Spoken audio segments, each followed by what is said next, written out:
গণিত বিভাগে দ্বিতীয় বর্ষের শিক্ষার্থীদের ফোটান ক্লাসে স্বাগত জানাচ্ছি।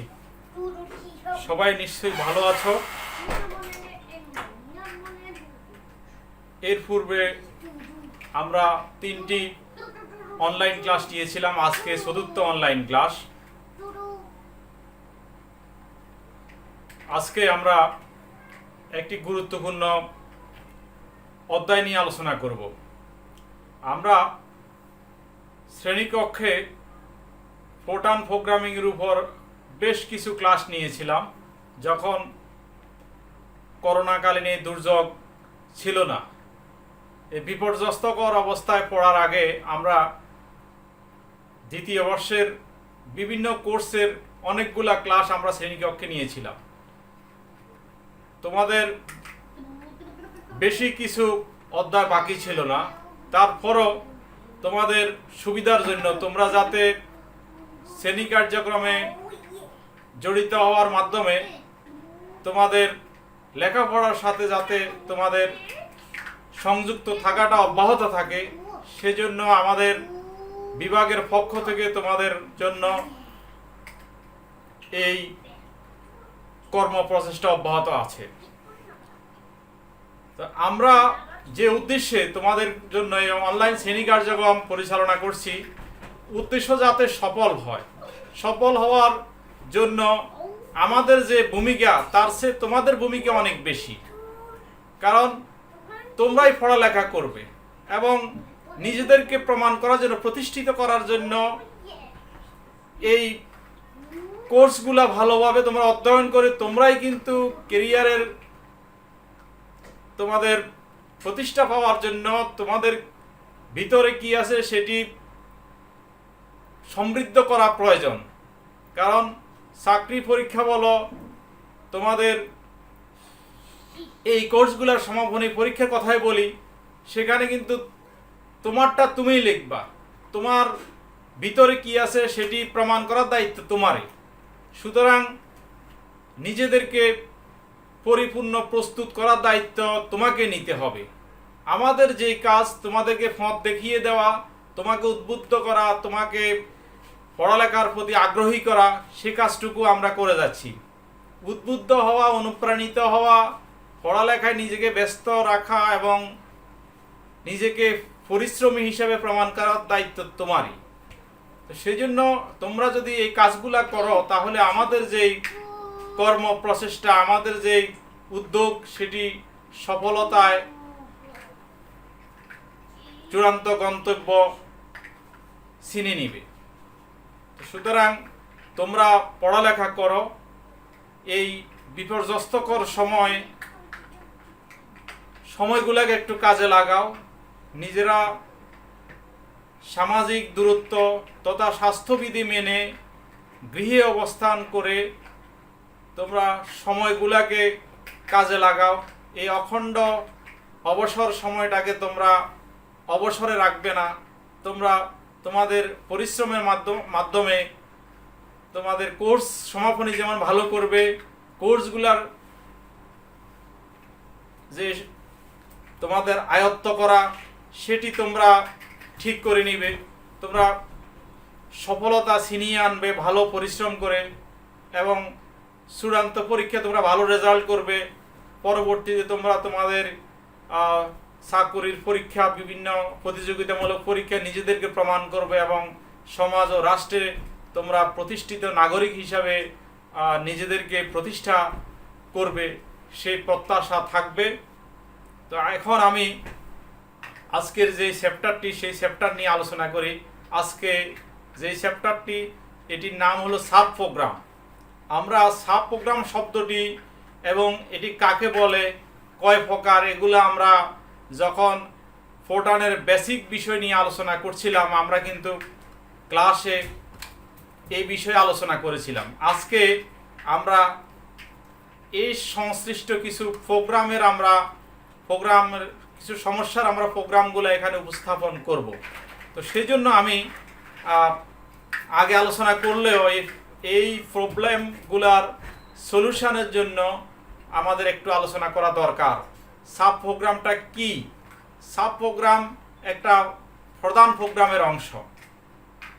যেমন ধরো আমি আমাদের সামাজিক কিছু কাজকর্ম হয়, তোমরা জানো আমরা বাড়িতে আমরা বাড়িঘর করে থাকি, প্রতিষ্ঠানে আমরা বড় ইমারত তৈরি করি, অট্টালিকা তৈরি করি, তোমাদের বাড়িতেও বিল্ডিং ঘর তৈরি হয়।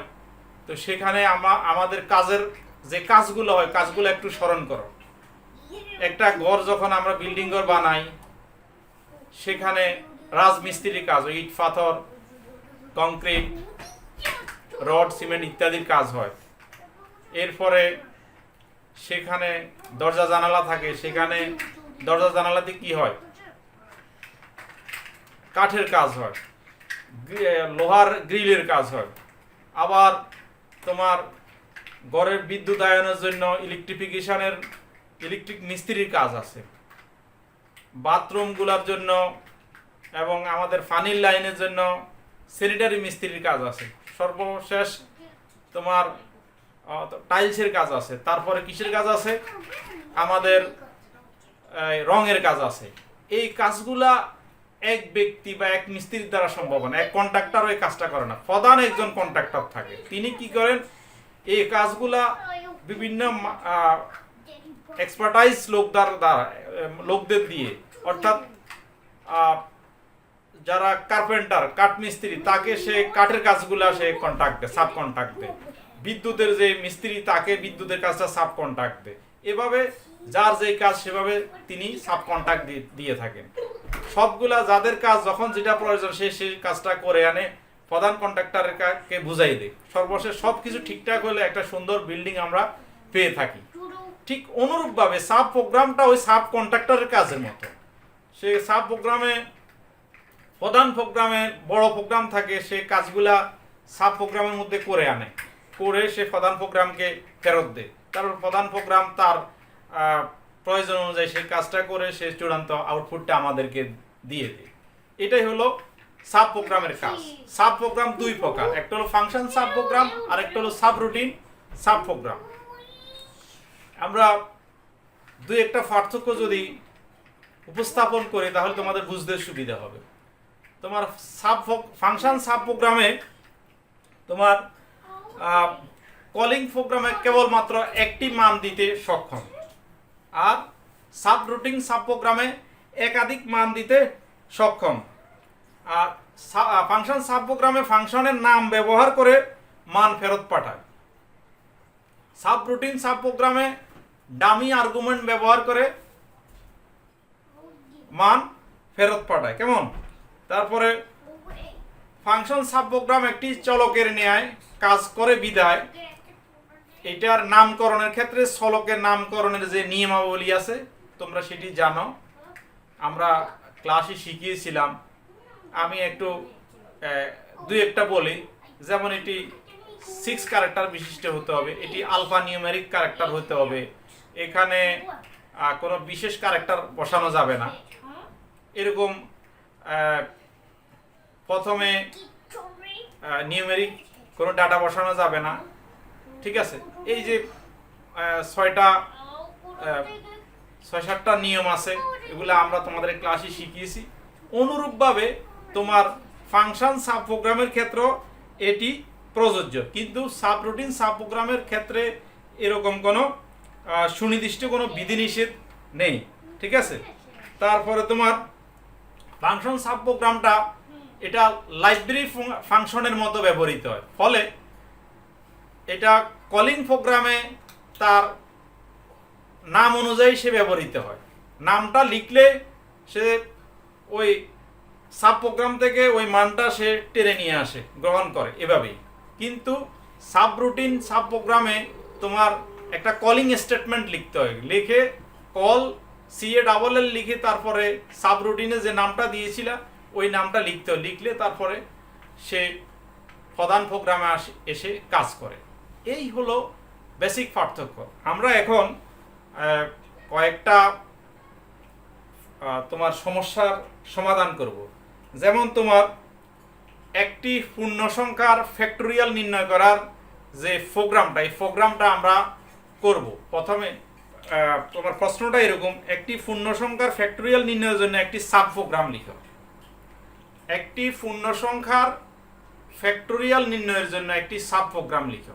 প্রশ্নটা যদি এটি থাকে তাহলে সাব প্রোগ্রাম বললে আমি ফাংশন সাব প্রোগ্রামও লিখতে পারি, সাব রুটিন সাব প্রোগ্রামও লিখতে পারি। আমি প্রথমে, অথবা প্রশ্নটা এরকমও থাকতে পারে যে একটি পূর্ণ সংখ্যার ফ্যাক্টরিয়াল নির্ণয়ের জন্য তোমার ফাংশন সাব প্রোগ্রাম লিখো, তখন ডাইরেক্ট ফাংশন সাব প্রোগ্রাম লিখতে হবে।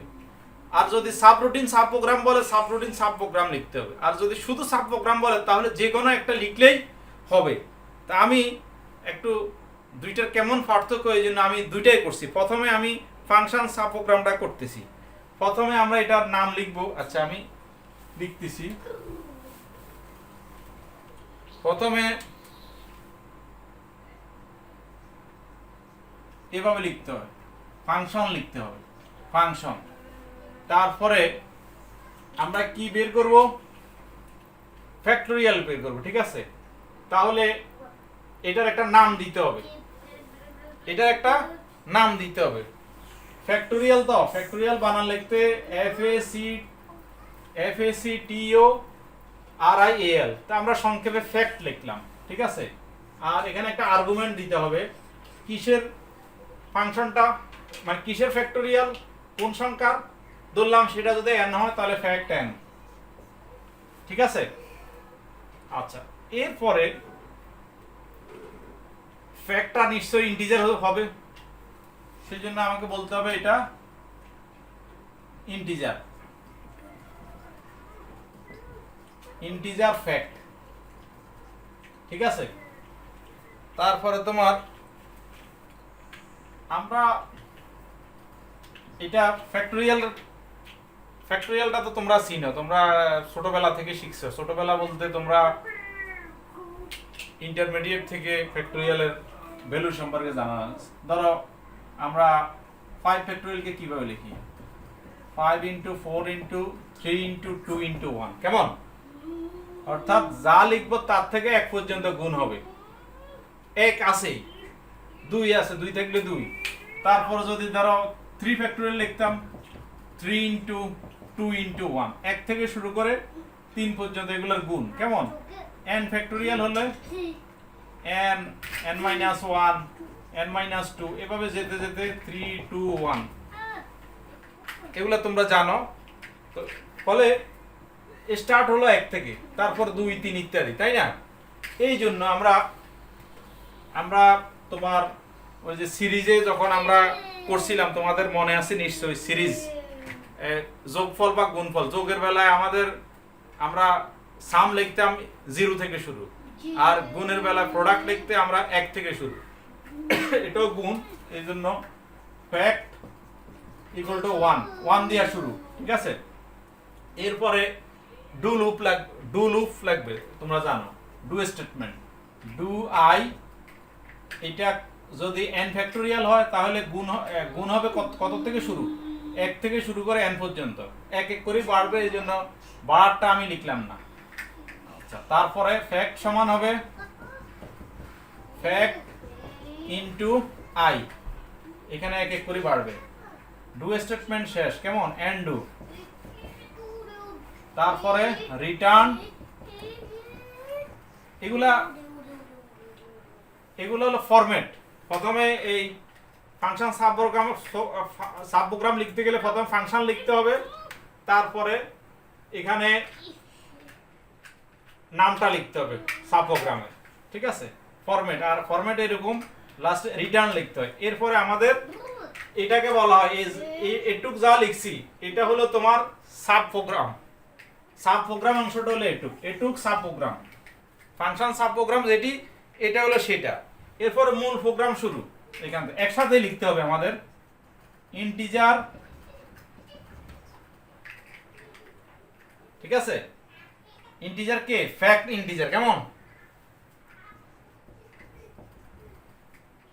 Integer fact. তারপরে হলো আমরা এখন কোন সংখ্যার ফ্যাক্টরিয়াল বাইর করব সেটা কিবোর্ডের মাধ্যমে দিতে হবে। কিবোর্ডের মাধ্যমে কোনো সংখ্যা দিতে গেলে আমাদের কোন স্টেটমেন্ট লাগে? Read statement. Read star, read star কে, ধরো ওই হুবহু এন লেখা যাবে না, আরেকটা ডামি লিখতে হবে। রিড স্টার কে, কেমন? তারপরে কে দিলে সাথে সাথে সে কি করবে? সে এখানে পাঠাই দিবে। পাঠাই দিলে সে এই যে এখানে পাঠাই দিবে ফ্যাক্ট কে হয়ে যাবে। তারপরে এই কাজটা এখানে সে করে ফেলে, দ্রুত করে ফেলবে এবং তোমার জাস্ট এখন রেজাল্টটা দিবে। সেই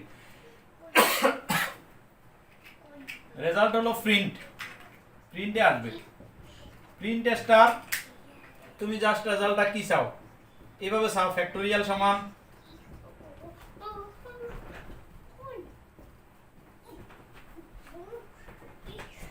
ফ্যাক্ট লিখবা, ফ্যাক্ট কে এখানে বসবে। তারপরে তোমার শেষ কাজ এখন কি? Stop end. দেখো একটু,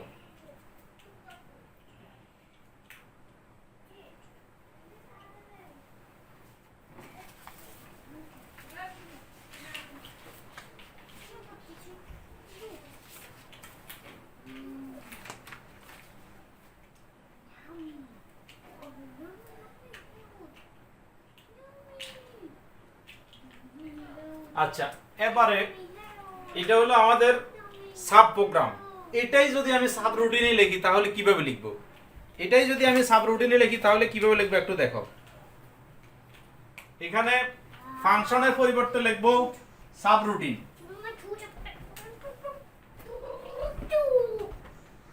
sub are U T I N A, sub routine. এটার নাম দিব, নাম এটা আমরা এরকম লিখতে পারি, ফ্যাক্টও লিখতে পারি, আমি একটু আলাদা লিখলাম, ফ্যাক্ট লিখলাম। তারপর এখানে আর্গুমেন্ট লিখতে হবে। আর্গুমেন্ট হলো এক কার ফ্যাক্টোরিয়াল বাইর করব, এন এর, আর কি বাইর করব আমি সেটা একটা নাম দিতে হবে দুইটা। এটা এখানে আমি টি লিখি না, কারণ এখানে ভিতরে আরেকটা লিখতেছি আমি, এটা ফ্যাক্ট। আমি এন এবং ফ্যাক্ট এই দুইটা বের করব। তারপরে এটা ঠিক আছে, ওখানে একটা ছিল এখানে দুইটা, ফ্যাক্ট ঠিক আছে, এটা ঠিক আছে, integer fact, fact end return পর্যন্ত ঠিক আছে, ঠিক আছে। শুধু স্টার্টটা হলো তোমার এরকম। আচ্ছা তারপরে এখানে ইন্টিজার ফ্যাক্ট ঠিক আছে, ঠিক আছে।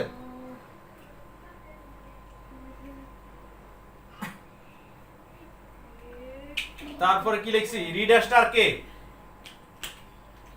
এটাও ঠিক আছে। কিন্তু এখানে আরেকটা লাইন লিখতে হবে, সেটা তো এটা তো হলো লাইব্রেরি ফাংশন হিসেবে ব্যবহৃত হয়ে গেছে, কারণ ফ্যাক্টটা একটা লাইব্রেরি ফাংশন সেই হিসেবে ব্যবহৃত হয়েছে। কিন্তু এখানে তোমার কল করতে হবে, কলিং স্টেটমেন্টটা লিখতে হবে। এই জন্য প্রিন্টের ফাঁকে দিয়ে এখানে আরেকটা লাইন লিখতে হবে।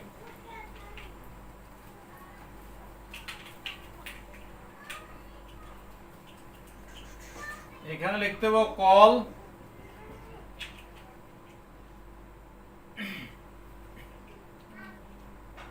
এটাকে কল করবে তুমি, কল ফ্যাক্ট। এন এর পরিবর্তে কে লিখলাম আর ফ্যাক্ট।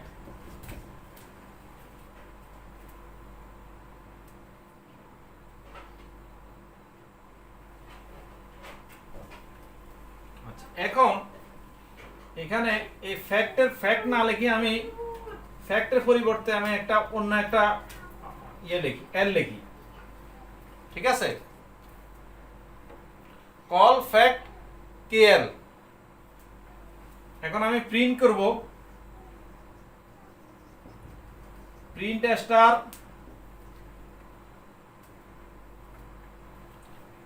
আগের মতো ফ্যাক্টোরিয়াল,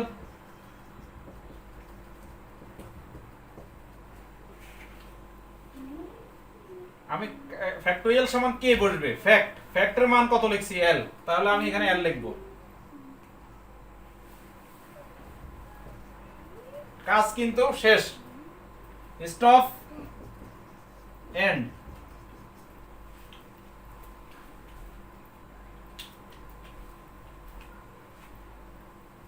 তাহলে এটার গঠনগত দুইটা পার্থক্য দেখলাম, এগুলো আবার পরীক্ষার জন্য ইম্পর্টেন্ট। আমি এখন যেই প্রবলেমটি সলিউশন করব সেটা পরীক্ষার জন্য খুব ইম্পর্টেন্ট। সেটা হলো, তোমার প্রশ্নটা বের করি। তিনটা সংখ্যা দেয়া থাকবে, ঠিক আছে? তিনটা সংখ্যা দেয়া থাকবে, পূর্ণ সংখ্যা, তিনটা পূর্ণ সংখ্যা দেয়া থাকবে। এগুলার সমষ্টি এবং এর মধ্য থেকে বড় সংখ্যাটা বের করা অথবা ছোট সংখ্যাটা বের করা, তার সাবরুটিন বের করতে হবে, ঠিক আছে? তিনটি ইন্টিজার সংখ্যা এলিমেন্টের মধ্যে সবচেয়ে বড় সংখ্যাটি এবং তাদের যোগফল নির্ণয় করার জন্য একটি সাবরুটিন সাবপ্রোগ্রাম লিখো। কোশ্চেনটা দেখো, তিনটি ইন্টিজার মানে পূর্ণ সংখ্যা, তিনটি পূর্ণ সংখ্যা এল এম এন এর মধ্যে সবচেয়ে বড় সংখ্যাটি ও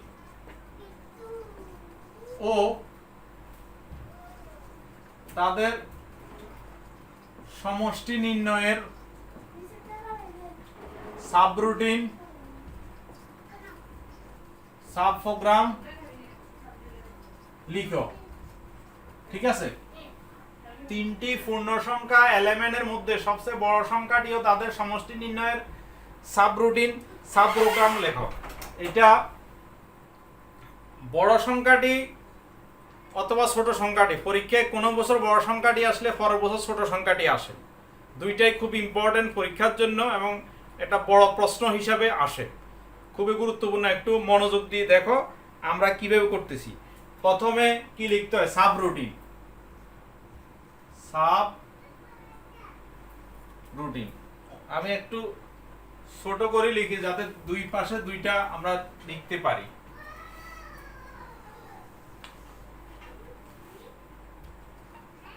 subroutine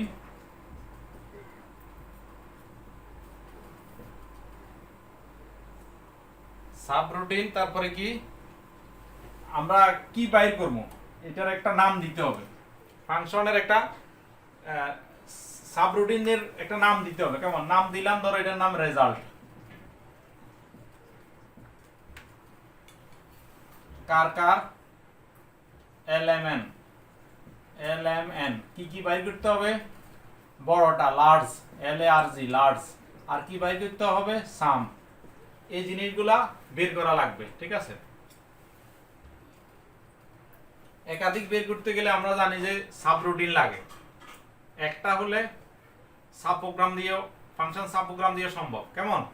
subroutine result element large সাম। আচ্ছা, এরপরে কি? এই লার্জ এবং সাম এগুলা তো ইন্টিজার হইতে হবে নাকি? পূর্ণ সংখ্যা না, এগুলা ইন্টিজার হইতে হবে। ইন্টিজার,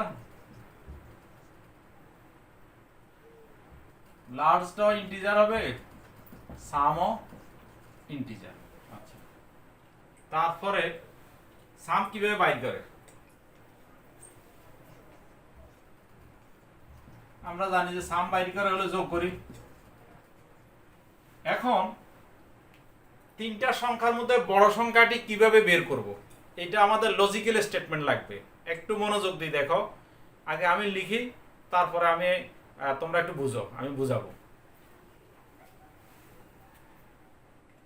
আমরা ধরো প্রথমে এলটারে লার্জ ধরলাম, large equal to L if large less than M. লার্জটা যদি এম এর থেকে ছোট হয় তাহলে লার্জ কি হবে? প্রথমে তিনটা সংখ্যার মধ্যে ধরলাম যে প্রথমটা বড়, এখন দ্বিতীয়টার সাথে আমি তুলনা করব। তুলনা করে বলতেছি কি, যদি এমটা, যদি লার্জটা, যাকে আমি প্রথমটাকে এলটাকে আমি তো লার্জ ধরছি, লার্জ যদি এম এর থেকে ছোট হয় তাহলে কি কে বড় এখন? এম থেকে লার্জ ছোট, তার মানে এম বড়। সুতরাং আমরা লিখবো large equal to M, large equal to M. ঠিক আছে, তাহলে এখন এল এবং এম এর মধ্যে লার্জ কে হলো? এম। আচ্ছা, এরপরে আমার আর বাকি থাকলো কি? এন। ইফ লার্জ, লার্জ মানে এখনকার M, less than N, large যদি এন এর থেকে ছোট হয় তাহলে লার্জ কি হবে? এন হবে লার্জ। আর যদি ধরো যদি লেস দেন এন না হয় তাহলে তো এম এ থাকবে, সেই ক্ষেত্রে এম এ বড় হবে। এখানকার এটার ক্ষেত্রে এটা যদি লার্জ লেস দেন এম না হয় তাহলে লার্জ কি হবে? লার্জ এল থেকে যাবে। সেক্ষেত্রে এখানে এল লেস দেন এন হয় তখন এন লার্জ হবে, যদি তাও না হয় তাহলে এল এ লার্জ থেকে যাবে, কোনো অসুবিধা নাই তো। এই তিনটার মধ্যে এখন বড় কে? বড় এন, অথবা যেটা হবে সেটাই, যুক্তিটা এটাই। এবং এই সেন্টেন্সগুলোকে কোন সেন্টেন্স বলে? ইফ, তিন ধরনের ইফ আছে তো, এটা হলো লজিক্যাল ইফ স্টেটমেন্ট। ঠিক আছে, লজিক্যাল ইফ স্টেটমেন্ট, এটা কোনো এন্ড ইফ স্টেটমেন্ট লাগে না। আচ্ছা, এইটা কিন্তু আমাদের এখান থেকে এল এর মানও বের করার, অর্থাৎ লার্জ কে সেটা বের করার ব্যবস্থা হয়ে গেছে। তারপর সাম বের করার ব্যবস্থা হয়ে গেছে, কাজ হয়ে গেছে। এখন কাজটা আসলে কি করতে হবে? রিটার্ন, তারপরে এন্ড। ঠিক আছে, রিটার্ন এন্ড। একটু দেখো,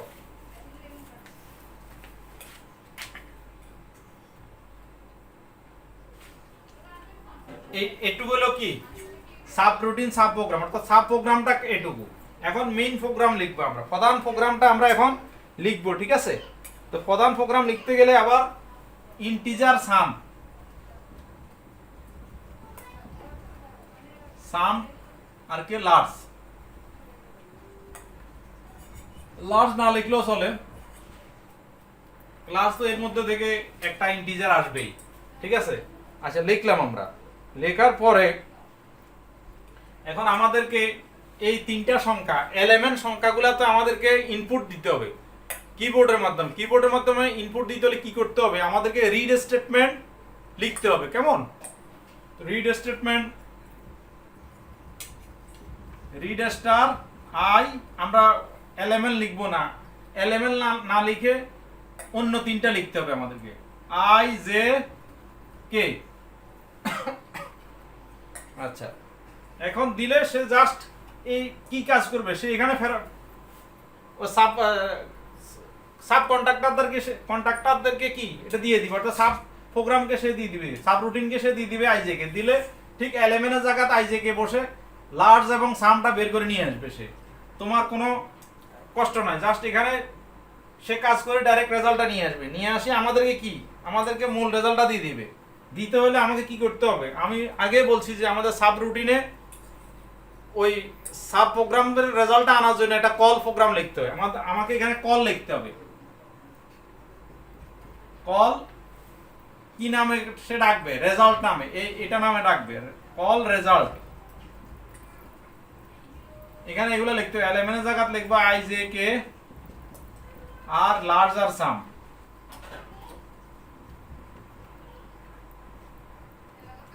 ঠিক আছে, সে কিন্তু কাজ করে ফেলবে। এখন কাজ হয়ে গেছে, জাস্ট আমার আউটপুট দিবে। আমি এখন এখানে প্রিন্ট করব, প্রিন্ট স্টার কি? Largest number. কেমন? Largest, LARGEST, largest number equal to just, কাজ শেষ। এখন লার্জেস্ট নাম্বার বলতে আমি লার্জ হিসাবে লিখছি, সে তুমি এখানে লার্জ লিখবে। লার্জ লিখলে সে লার্জেস্ট নাম্বার নিয়ে আসবে। আরেকটা কি? সাম। আরেকটা কি? সাম নাকি? Print star sum equal to sum. Sum, এখানে সাম ব্যবহৃত হয়েছে। আমার কাজ শেষ। কাজ শেষ হলে কি করতে হবে? Stop and.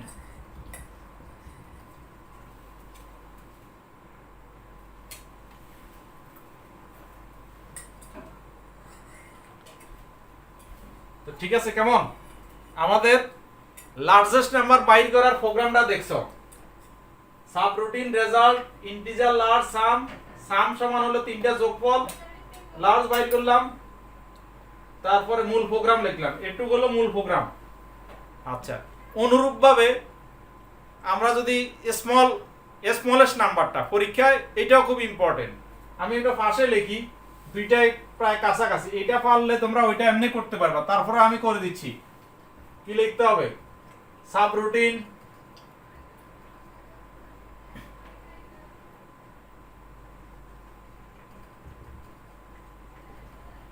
রেজাল্ট এলিমেন্ট, এখানে লার্জ জায়গায় স্মল লিখবো, sum integer small sum, sum equal to যোগফল L plus M plus N, small ধরে নিতে হবে একটা, এল কে স্মল ধরলাম, ইফ স্মল, এখানে লেস দেন, এখানে লিখবো গ্রেটার দেন এম। আচ্ছা, যদি আমি ধরে নিচ্ছি যে সবচেয়ে ছোট সংখ্যাটা এল, এখন আমি এম এর সাথে তুলনা করতেছি, এল এবং এম, আমি বলতেছি যে স্মলটা এম এর থেকে বড়, ধরো 7 এবং 9, স্মল ধরে নিচ্ছি 7 কে, এখন 7 9 এর থেকে ছোট, তাহলে এখন স্মল কি হবে না, 7 9 এর থেকে, ধরো 9 7 দিয়ে শুরু, প্রথমটা 9 পরেরটা 7, আমি স্মল ধরছি 9 কে, এখন 9 আর 7 এর মধ্যে কে বড়, 9 বড়, অর্থাৎ 9 7 এর থেকে বড়, তাহলে এখন ছোট কি হবে 7, এটা অনুরূপ, তাহলে এখানে স্মল কি হবে, স্মল হবে n, আবার small greater than n, small যদি n এর থেকে বড় হয় তাহলে n এ স্মল হবে, আগে এটা হবে m,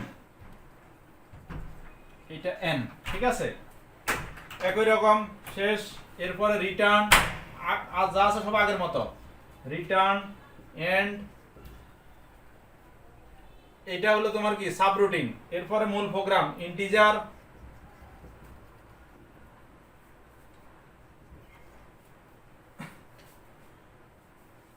small sum, read star I J K, এরপর তুমি প্রোগ্রামটাকে ডাকতেছো কল রেজাল্ট, রেজাল্টে কি এল এম এন, তারপরে স্মল সাম, কেমন, তারপরে তুমি কাজ হয়ে গেছে, এখন তোমাকে আউটপুট দিবে, প্রিন্ট করবে সে, print star smallest number equal to small, তারপরে আরেকটা প্রিন্ট করবে কোনটা, যোগফল, print star sum equal to sum, কাজ শেষ, স্টপ এন্ড, এই, তাহলে এই হলো আমাদের এই দুইটা গুরুত্বপূর্ণ সমস্যার সমাধান। সাব রুটিন, আমরা সাব প্রোগ্রাম আলোচনা করেছি, সাব প্রোগ্রামের দুইটা বিষয়, একটা হলো ফাংশন সাব প্রোগ্রাম আর একটা হলো সাব রুটিন সাব প্রোগ্রাম, এই দুইটার আমরা কয়েকটা প্রোগ্রাম এখানে উপস্থাপন করে সেটির সমাধান করে দিয়েছি। আশা করি তোমরা এগুলা ঠিকমতো করতে পারবা। পাঠ্য বইয়ে আরও অনেক উদাহরণ আছে, সেগুলো তোমরা দেখবে, দেখে শিখবে এবং প্র্যাকটিস করবে। প্র্যাকটিসের কোনো বিকল্প নেই, তোমরা প্র্যাকটিস করবে। এটা আমার মতে যে প্রোগ্রামগুলো আছে, প্রোগ্রামগুলোর মধ্যে এটা অন্যগুলোর তুলনায় একটু কনফিউজিং আছে, একটু হালকা জটিলতা আছে। আমি সেটি সমাধান করে দিছি, সহজভাবে বলেছি। আশা করতেছি তোমাদের এই কোর্সে আর কোনো সমস্যা থাকার কথা নয়। আশা করি আর কোনো ক্লাস নেওয়ার হয়তো দরকার হবে না, দরকার হলে তোমরা জানাবে। আর এই ক্লাসে কোনো সমস্যা যদি থাকে তোমরা কমেন্টে জানাবে অথবা মেসেঞ্জারে আমাকে নক করবে। তোমাদের সবার জন্য আমার শুভকামনা থাকলো। সবাই সুস্থ থাকো, ভালো থাকো, স্বাস্থ্যবিধি মেনে চলো, পরিবারের সবাইকে সচেতন রাখো, আমাদের জন্য দোয়া করবে। ইনশাল্লাহ আবার ভালো অবস্থায় আল্লাহ রাব্বুল আলামিন আমাদের যদি সুস্থ রাখেন আবার দেখা হবে। সবাই ভালো থাকবে। আল্লাহ হাফেজ। ধৈর্য ধরে অনেকক্ষণ এই শ্রেণী কার্যক্রমে তোমরা সংযুক্ত ছিলে, সেজন্য তোমাদেরকে আমি ধন্যবাদ জানাচ্ছি। সবাই ভালো থাকবে। আল্লাহ হাফেজ।